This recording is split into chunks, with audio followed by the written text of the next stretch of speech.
What up, ladies and gentleworms? How are you all doing? It's Ormsky here and welcome back to the next episode of the Newcastle career mode. Today we've got two big games. We're playing against Chelsea and we're playing against Arsenal, so let's hope we do well. However, we're going to go through a quick squad report. It's just showing the attributes. I know I've kind of got the sprint speed and stuff highlighted, but there's not many improvements going on there, and that's probably why. Yeah, anyway guys, I've got to be honest, there's a late video today, and the reason why this is such a late video is basically because yesterday I spilled this entire glass of Coke. It spilled onto my laptop and I thought my laptop was broken. It was going to hell. It was not turning on. It had a white screen that was flashing it. I genuinely thought I had no laptop and this means my end of my YouTube career. Obviously, rip YouTube to everyone. But unfortunately, or not unfortunately, luckily, it's not rip YouTube. I'm still here. So yes, we're now going into this Chelsea game. We're still playing on world class and the team hasn't changed from the last time we played this. But yes, guys, I genuinely thought the YouTube career, that was it. It was over. Goodbye, sayonara. Time to get...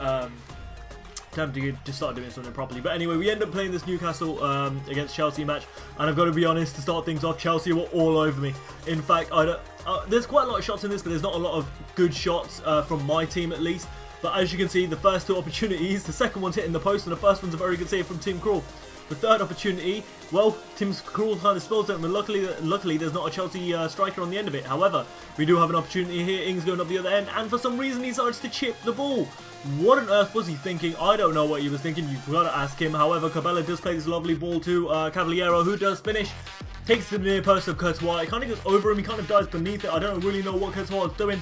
It's a poor attempt at a save, to be completely honest. He kind of just falls backwards. Don't know what he's doing again. But yeah, so we are 1-0 up going into this game. Cavaliero with 5 goals this season. Going into half-time, there wasn't too many more opportunities or shots, so we're going to just show you this. We have 3 shots on target. As you can see, they have 8 shots and 4 shots on target. They had a lot of shots within this opening period.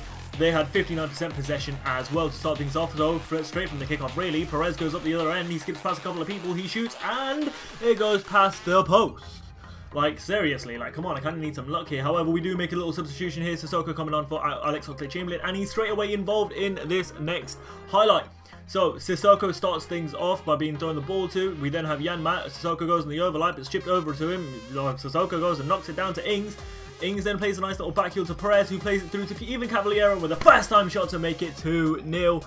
Yes, boys, we're actually 2-0 up against Chelsea, and they've had everything. I couldn't believe it.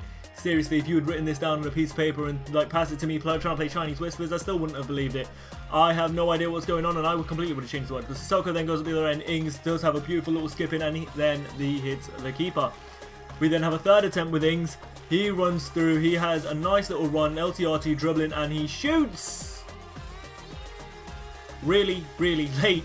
Don't know what he was doing. He tried to just like round the keeper, and unfortunately, you know, he just he messes up the opportunity. But here, Callas.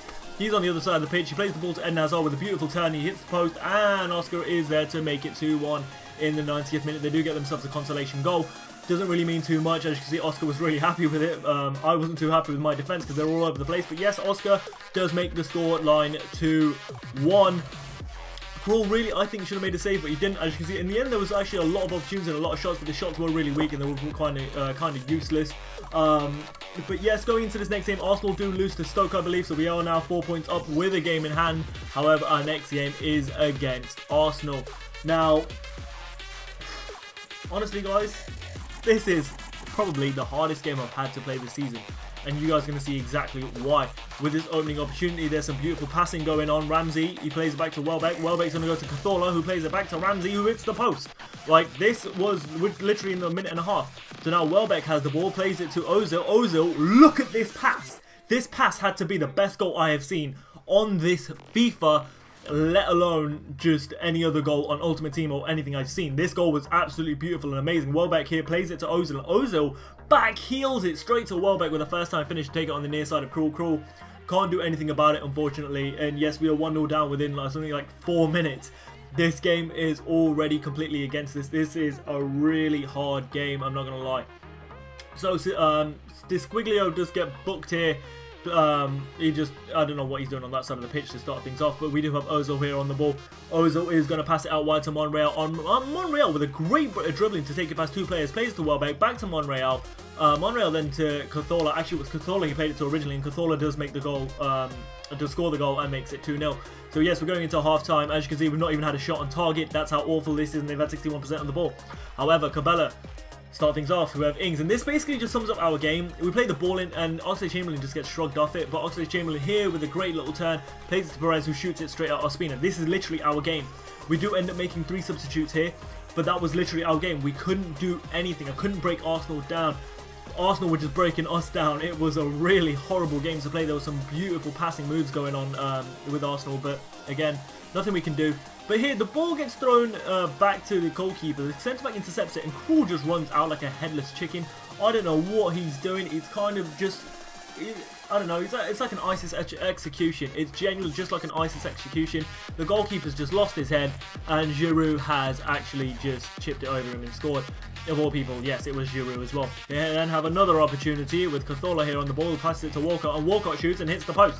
This game could have easily been 5-0 to Arsenal, but it wasn't. In the 90th minute, we're going to try and get a consolation goal of ourselves, and Perez then plays it to Stones, who then plays it to Riviere, and Riviere does get the little tap in. Don't know why Stones was up there. I was on ultra attacking, to be fair, and I'm glad he was up there to make that goal. But look, we still don't even technically have a shot on target, even though we've scored. That's how bad this game was, and there was nothing we could really do. It was all, they were just all over us. In this, I do believe Manchester United draw. They do draw against Liverpool, and Chelsea do win 2-1, which means we're still top of the league. We've still got a game in hand, but we're only a point ahead of Arsenal, so we've got to make sure we don't mess that up. We're now going to request some more funds. We're going to try and qualify for the Champions League, which we're already pretty much going to do anyway, and we're going to reach the semi-final of a cup, which we're already in. So I'm just going to be cheeky and ask for £15 million. So guys, this is the end of the episode. We are playing against Sunderland next, and we're also playing against Burnley, I believe. What I'm going to do is just show you the goals from the 2 games.